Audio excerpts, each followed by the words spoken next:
Do you know how many women have sat across from a man and felt the weight of everything he wasn't saying? The truth is this: a man's silence is rarely empty.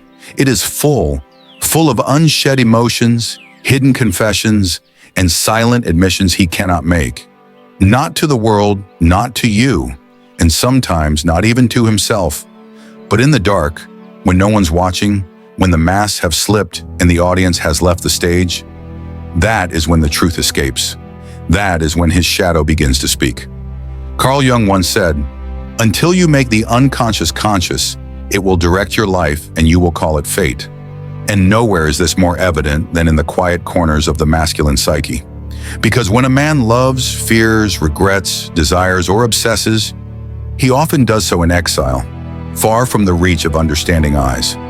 Especially when that love is spiritual. Especially when that woman sees through him like smoke. You see, the masculine ego is taught to perform, to dominate, to win, to provide, to protect. But it is rarely taught how to surrender. It is rarely taught how to admit that the very thing he mocks in public, emotional depth, vulnerability, softness, is the same thing he secretly aches to be devoured by. He won't say it when you're near, not when you're radiant, not when your presence is a mirror to everything he doesn't yet know how to hold. But when the lights go out, when your scent still lingers on his pillow, that's when it begins, the reckoning, the remembering. Because there's a kind of woman that haunts a man in silence, not with drama, not with noise, but with depth.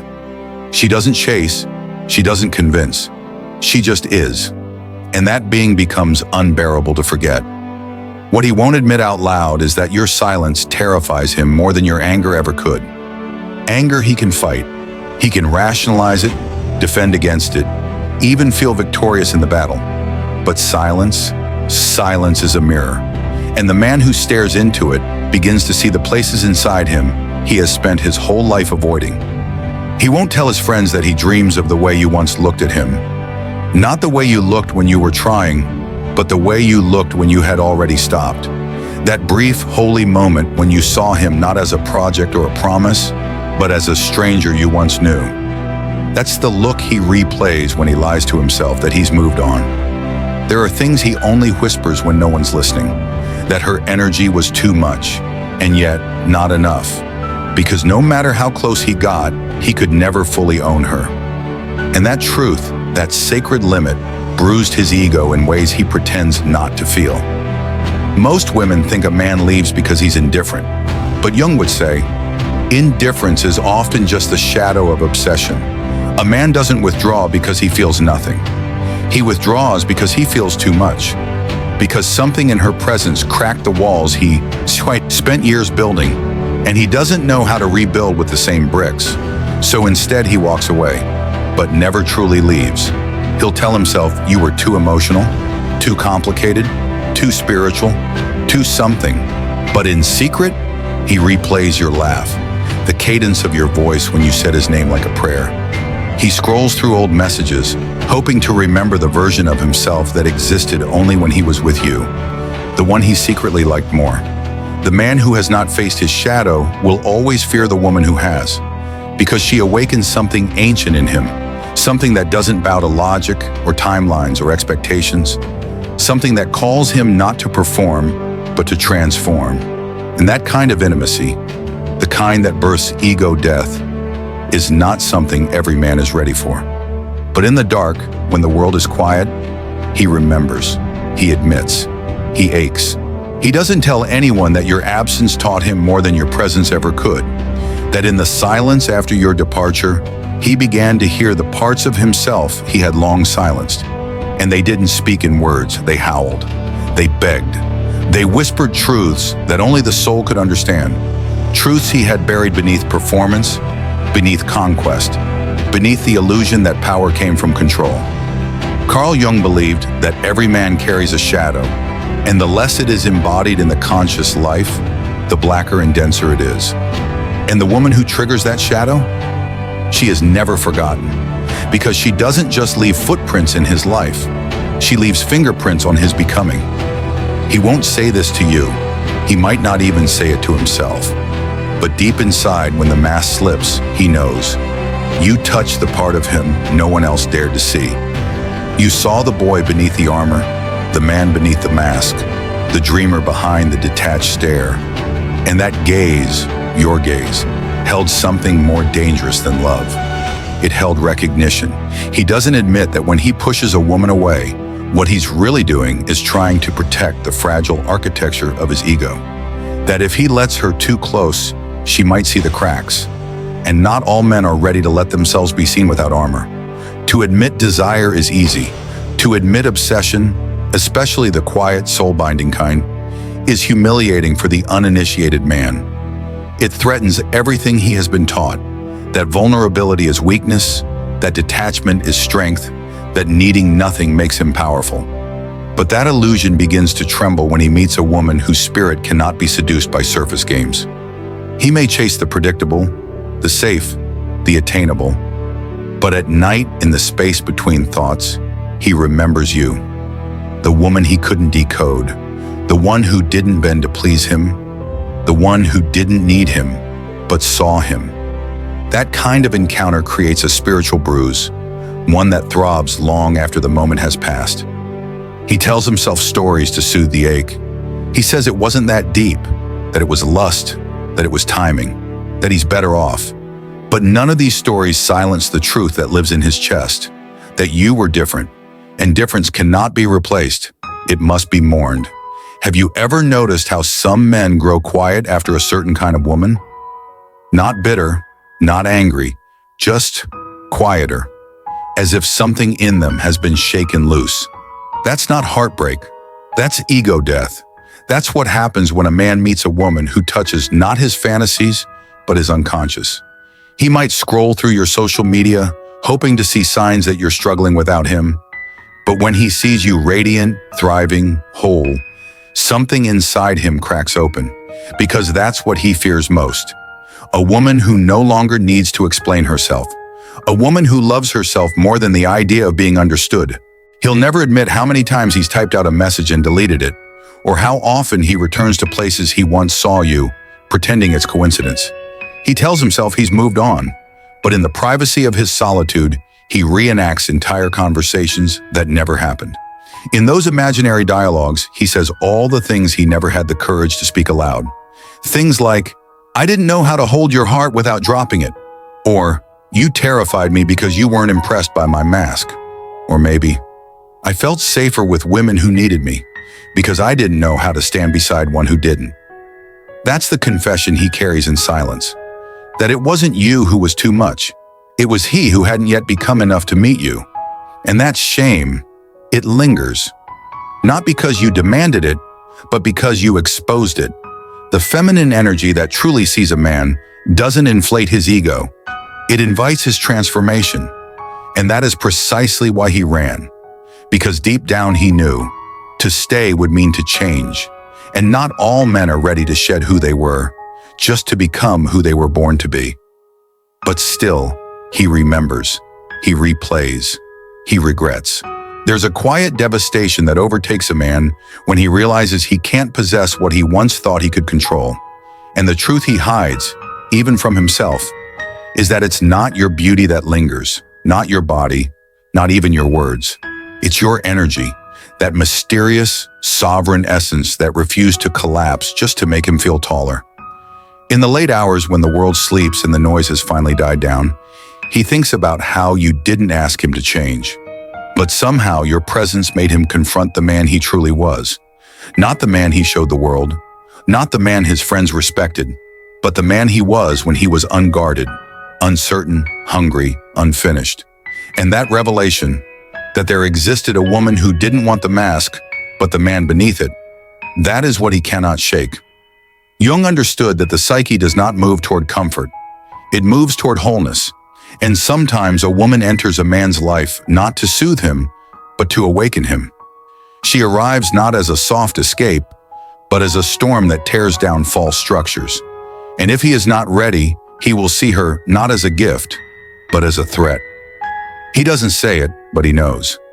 Your love was not transactional.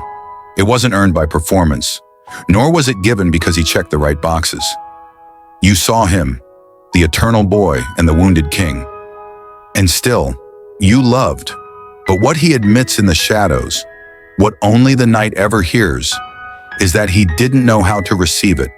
Because love, real love, requires a man to break, to bleed, to shed the ego and let the soul breathe. And he wasn't ready, so he pulled back. Or worse, he disappeared. Not because you were too much, but because you were true. And truth threatens all illusions. When a man is not yet whole, he confuses intensity with danger. He thinks passion is chaos. He mistakes mystery for manipulation. And in doing so, he walks away from the very woman his soul called in. He won't tell his friends that the women who came after you never quite reached the places you did. That no matter how peaceful or easy they seemed, none of them stirred the part of him that made him feel alive. Not just wanted, not just needed, but seen, shaken, summoned. And this unspoken grief becomes the weight he carries in secret. He might love again. He might even marry. But the imprint of the woman who asked for nothing and still gave him everything, that imprint doesn't fade. It transforms him, or it haunts him. Do you know what else he won't say? That he wonders what would have happened if he stayed. Not out of guilt, not out of nostalgia, but because now in the aftermath, he realizes the rarity of what he held. That kind of connection, the kind that speaks without speaking, that sees beyond the surface, that calls him to rise. It doesn't come twice, and yet he let it go. Not because he wanted to, but because he didn't believe he deserved. Yet you see, every man has a threshold, the point where his desire for intimacy collides with his fear of exposure. And when a woman reaches that point, she will either be cherished or rejected. Not because of who she is, but because of what she evokes. She evokes truth. She evokes change. She evokes the man he was always meant to be. And if he's not ready, he will turn away. He'll run toward easier things, quieter mirrors, softer awakenings. But the truth will never stop whispering. Even in the arms of another, he'll hear your name. Not spoken aloud, but felt deep in the marrow of his becoming. Because some women don't leave when they go. They stay in the questions he never answered, in the silence between heartbeats, in the choices he now makes with more caution, more depth, more reverence. You were the mirror, the storm, the catalyst. And in the quiet, when no one's watching, he finally admits it. There is a particular agony a man endures when he meets the woman who was meant not for his comfort, but for his evolution, and then loses her. He doesn't say it, but it lives beneath his skin, the understanding that her presence was not an accident, that the universe does not send a woman like that twice without cost. She was the soul mirror he didn't expect, the feminine energy that arrived not to complete him, but to reflect what he still hadn't claimed. And it terrifies him, because if she was right, then what does it mean that he let her go? Jung taught that the anima, the unconscious feminine within every man, is not a fantasy. It is a force, a guiding energy that either matures him or mocks him, depending on whether he integrates it or rejects it. And the woman who embodies that anima in real life, she is not easy to forget, because she doesn't merely touch his body, she touches the blueprint of his soul. That's what haunts him. Not the dates, not the kisses, not the laughter, but the feeling, the knowing, the raw, inexplicable clarity that in her presence, he was more than who he had become. You were not a fantasy. You were a facing, a confrontation with everything he wanted, but didn't yet believe he was worthy of. And because he hadn't yet met himself, he couldn't meet you. He hides this truth behind logic. He'll say things like, "We weren't compatible," or "It wasn't the right time," or "She wanted too much." But none of these phrases settle the ache, because deep inside he knows the time wasn't wrong. He was. And that confession, it does not find a voice in the daylight. It emerges in the shadows. When he's alone, when the noise has stopped, when he can finally stop performing. In those moments, he rewrites the ending. He imagines what it would have looked like if he had stayed, if he had leaned in, if he had trusted the unraveling. But regret is a cruel teacher. It doesn't yell. It whispers. She didn't need you to be perfect. just present. She didn't ask for a king, only for truth. She didn't demand a fortress, only that you stop hiding behind it. And it's in these echoes that he starts to see the wound. Not the one you caused, the one you revealed. Because some women don't come to love a man where he is. They come to show him who he isn't yet. And while he may not thank you now, a part of him knows your departure was the beginning of his reckoning. He doesn't tell anyone that he's changed, that your memory still shapes his choices, that he hesitates now before seducing attention, before offering promises, before pretending to feel what he doesn't. Because you ruined that game for him. You were too real. He doesn't say that no one has ever felt quite like you. Not because you were perfect, but because you were honest. And honesty is a currency most people don't know how to spend. Do you know how rare it is to be remembered in silence? To become the presence that walks beside someone, even when you're gone? You became that for him. Not because of anything you forced, but because you stopped forcing. And in that surrender, in that detachment, you became untouchable. Not out of pride, but out of power. A sacred internal kind of power that no man can own, only witness. And now, he is the witness to the echo of your strength, to the grace of your goodbye, to the way your silence taught him more than your words ever could. Because the woman who knows her worth never begs to be seen. She becomes the lesson, and not every man is ready for that level of curriculum. But in the dark, when he's honest, he admits it. You weren't just the one that got away. You were the one that awakened him. And he will never forget that. There comes a time in every man's solitude when the noise fades, when success, validation, and desire lose their shimmer. And all that's left is reflection. And in that stillness, he remembers the woman who didn't just love him, but revealed him. He won't speak it aloud, but deep in the silent chamber of his soul, he admits the truth. She wasn't meant to be possessed. She was meant to be understood, and he didn't have the language yet. He recalls how her presence made him feel both powerful and powerless, how she could disarm him without words, how her softness was never weakness, but a mirror that made him confront the false armor he'd spent years polishing. She was dangerous, not because she wanted to hurt him, but because she showed him that real connection doesn't demand control. It demands surrender. In the language of Jung, she was his anima made flesh, the inner feminine that pulls a man toward wholeness. But when he's not ready, he fights her. He tries to dominate what was sent to liberate him. And in doing so, he loses the one soul who ever met him beneath the surface. He doesn't realize until much later that she was never asking for devotion, only presence. That her silence wasn't punishment, but peace. That her withdrawal wasn't rejection, but mercy. Because to stay with a man unwilling to meet his own soul is to betray her own. And so she left. Not with drama, not with resentment, but with quiet dignity. And it is that dignity that now haunts him. There's a particular kind of grief that doesn't come from heartbreak, but from awakening too late. It's the pain of realizing that what you once called too intense was actually truth, and what you once called too emotional was actually depth. He sees it now. He sees her now, but she's no longer there to witness the man he's becoming.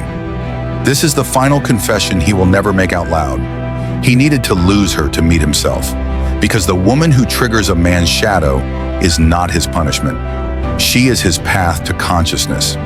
She is the initiation that either births his awakening or breaks his illusion. And for the woman, the one who has walked through the ache, the silence, the misunderstanding, there is a rebirth too. The realization that her love was never wasted, that even in his absence, her energy continued its sacred purpose, to awaken, to mirror, to evolve. The pain that once felt like loss becomes alchemy. She no longer seeks closure from him, because the closure was her growth. She no longer seeks validation, because her worth no longer depends on being seen. And she no longer fears letting go, because she finally understands what is meant for her soul cannot be taken, and what resists her truth was never meant to stay. Carl Jung once said, "The privilege of a lifetime is to become who you truly are." And that is exactly what both of them were called to do. Through love, through loss, through silence, he will go on to wear her memory like a hidden scar, a sacred reminder of what he could have had if he had only faced himself. And she will walk forward lighter, softer, yet more powerful than ever. Not because she won, but because she awakened.